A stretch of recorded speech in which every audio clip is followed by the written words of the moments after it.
Welcome to Candle Culture Talks, Noelle. Thank you. Really nice to have you with us. Pleasure to be here. Thank you. Can you please introduce yourself? I'm Noelle. I work at Edge Architects as an associate director. Very nice. And what is your cultural background? I was born and raised in Australia, and I have a Middle Eastern background. So I'm half Middle Eastern, full Middle Eastern, half Lebanese, half Syrian. So I Lived all your life in Australia? In Australia, and parents used to take us sometimes back and forth to visit, the homeland, so we can learn the language and the culture and all of that. So I've been surrounded by culture all my life, you can say. Yeah. So what culture would you relate to the most? What would you say? And also, if that would be the word that described that culture, a few words, what would they be?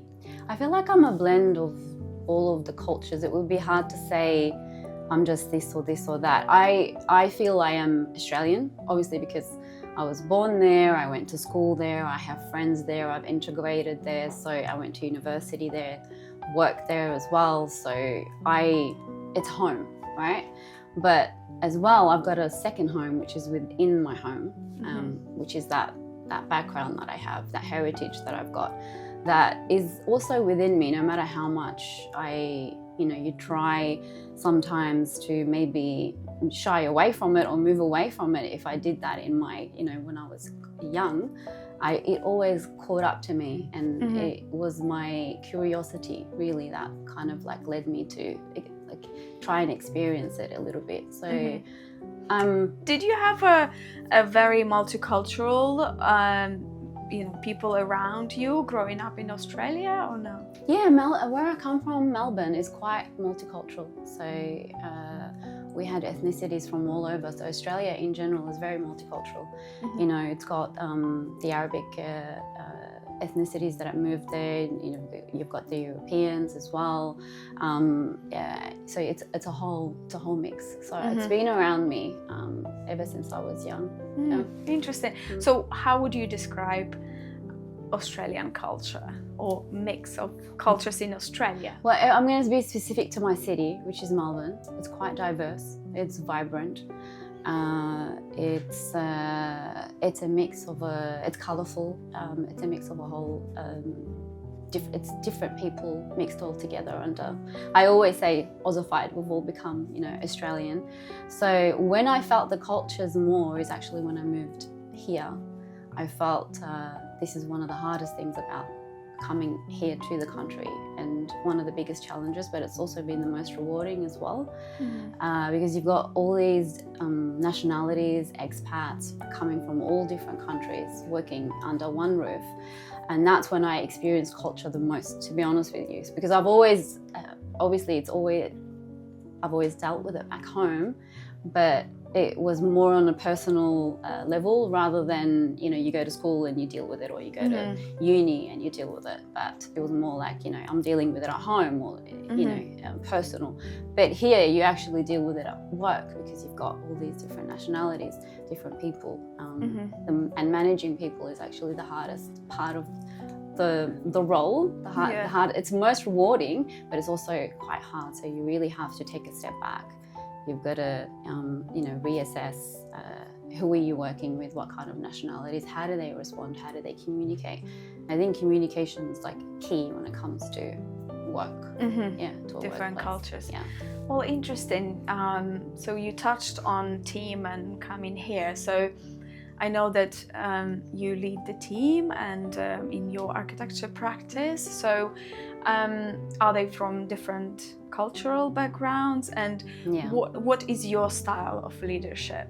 Yeah, we've obviously in Dubai, you've got, everyone's coming in from all different parts of the world. So yeah, we've got people from the whole globe, which is quite exciting, because you get to meet all these different cultures. And we actually have introduced lunch around the world, where every month we have a culture that comes and celebrates, their food, their culture, their people, where they come from. They play the music, they bring the food, You know, they sometimes even like tell us a little bit about where they're from, you know, and we've been kind of doing this for about a year and a half now, and it's really, really fun.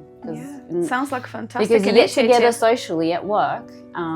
It's usually on a Friday that we do it at lunchtime. We get to socialise. I mean, when we first did it, everyone was kind of just sitting back like feeling a bit shy. Yeah, like what is this? What are we meant to do here? But now everyone looks forward to it, and people compete. Who's got the best food? Who's done the best setup? You know, people get really into it. They even dress traditionally if they have a traditional attire. So I love it. It's really, really nice to see people celebrate where they're from, and then come together and celebrate it with others too. But back to the leadership, I've been described, so I've been told by my team that, and this was really good for me to hear feedback, so I like to, you know, I like to see you're not just others, judged by yourself, what others observe of Yeah. you. And it was nice to hear that I was described as, because we do a lot of catch-ups with the teams, and we do cultural catch-ups too.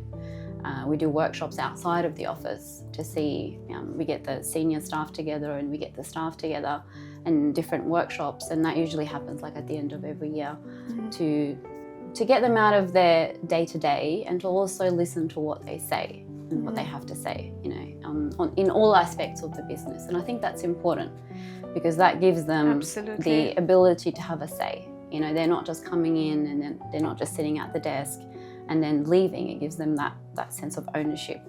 So we did that last year for the first time, and it was really, really good. And then we got to hear what others were saying about, you know, each manager's style and everything. So a few things that stood out to me was that I was trustworthy, which is really good, compassionate, leading in a positive way, which is what I always like strive for. I always like to keep an open door policy so that people feel like they can come. They can approach you no matter what level they are in the company. And we do, and we implement that at work. So it's like it's a culture that we've cultivated all together. So it's quite nice to be able to translate that through as well. Sounds great, and looks like you are doing a lot of initiatives to nurture that culture in your business. We tried to really look into that, especially the past couple of years, because you know you don't only have different nationalities at work. You've got different experience. You know, you've got young people. You've got, you know, that mid-range. You've got the older generation. So you need to also find a way for every single person to be able to have, you know, their own place within the office. And maybe that comes from my Australian background. Is that's what I'm used to back home, and then I came here and I found that, okay, well, what do others think? Not just what I think as a manager or what another manager thinks, but what do the people, the rest of the people in the company think? And that's probably, that comes back from my Aussie, like where I come from. Just to care about people's I think that's influence. Opinions, and then I always go back to like my workplaces back home and how I was treated in like X, Y, Z, and where did I feel the best, and where did I feel I was performing the best, and why. So I'm always asking myself those questions and trying to then relate that back to what I do as a manager. So what experience in your career impacted you the most, that, you know, your inspirational leader? There's a few. And last year, actually, what I done is I messaged every single manager I had previously, and I kind of like pinpointed certain things to them where, you know, I didn't understand why you did this as a manager back then, and I, as someone reporting into you, I was frustrated with 1, 2, 3. But now I get it. Now I understand it, and we were talking about it. And I actually sent it to every person that I have been managed by or have worked with. Every single one of them has. Very nice. You still have a connection and relationship. And it started at uni, actually. You know, it starts at school. You have you've got your teacher, and you look up to your teacher, and then you'll notice that you'll like a subject because the teacher is nicer or is relatable to you. And I think this is where you trust that teacher too. You connect more. Exactly. And then you start liking this subject, even though you might not even be good at that subject, you become good at it. So I think it starts at school, and then as you get older, it's really important at the university level too. So I even keep in touch with, professors that I still have, and I always think about them as teachers, because I think what you also have to do at work is not just lead, you got to mentor, you got to teach, you got to allow space for people to ask questions, because I'm learning every day still, and I learn from everybody around me, and that's how I like to lead. I like to think of myself that even if it's someone graduating, for instance, I'm learning from them, because they might ask a question that is surprising. You never looked at. Exactly. Yeah. So every single person I feel has influenced my journey, starting from quite young. I still remember the teachers and their names and what they look like as well. So fantastic. Yeah. Wow, a lot of inspiration there. If we talk a little bit about building a relationship, what would you say, Australia, how did you experience maybe? And then what's the difference you notice here when you came here? I think back home, it's a bit of both, but it's more the task and the business, and you come to work, you send an email, you phone call, but the client interaction is really, really important. So let's say, I'm designing somebody's home. If somebody's coming into the office, that client relationship is very, very important. So, and you need to be able to build trust with that person too. So you can't, for instance, I've learned that the hard way along the way is if you're working on a project and someone else gets placed on that project, that client then has to deal with somebody new. They've built a connection with an architect, with one person, and then if they have to somewhere along the line build another connection with another architect, they'll feel a bit uneasy, especially if someone's designing their home, especially if it's a residential it's project. Personal. So it depends on the context of the project and how big the team is and how intimate the team is and the relationship with your client. But I think client relationship is really, really important back home. And then when you're actually implementing that within the team, it's obviously very, it's all business and emails, and, you get the work done. Here it's a bit of that, but it's more relationships, I feel like, and it's probably also European influence, I feel, as well, and Arabian influence, given where we are as well. They're more social creatures, more focused on building that social connection. Yeah, and that's important. Whether that's sometimes over a dinner or you're invited somewhere, but again, they also have to trust your work. So you can't just do that without being able to perform and show them that you can do the work. So it's got to be a balance of both.